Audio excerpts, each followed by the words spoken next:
अम्मी, आप मुझसे बात नहीं करेंगी क्या?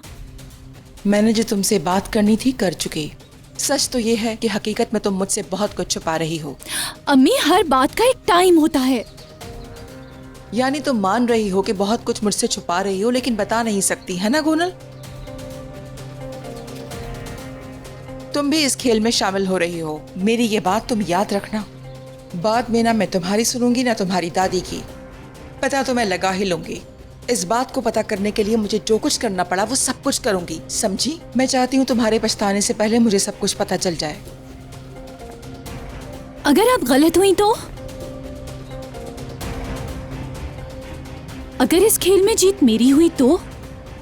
तुम्हारे मुंह में अजीजा बेगम की जबान है। वो इंसान को बूढ़ा कर देती है मगर बताती कुछ नहीं। वो सिर्फ धोखा देती हैं। खरगोश को गाजर दिखा के भगाती रहती हैं वो। गोनल, तुम्हें याद है कैसे तुम्हारा निकाह खत्म करवाया?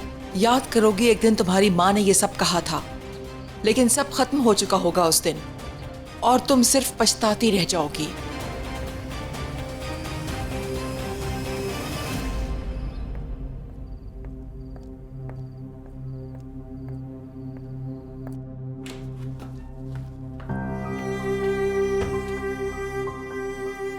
तुम फिर मेरे कमरे में बगैर इजाजत के दाखिल मुझे हो गई। सिर्फ इतना बताएं कि मेरा भाई कहाँ है।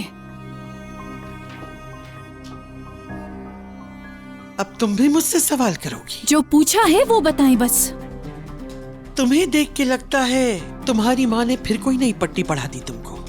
अब जाओ जाके अपनी माँ से कहो कि मैं अपनी दादी से इस लहजे में बात नहीं करूंगी, कोई सवाल नहीं करूंगी, अपनी हद पार नहीं करूंगी, क्योंकि अगर मैंने अपनी हद पार की तो फिर दादी भी मेरे साथ वही रवैया इख्तियार करेंगी।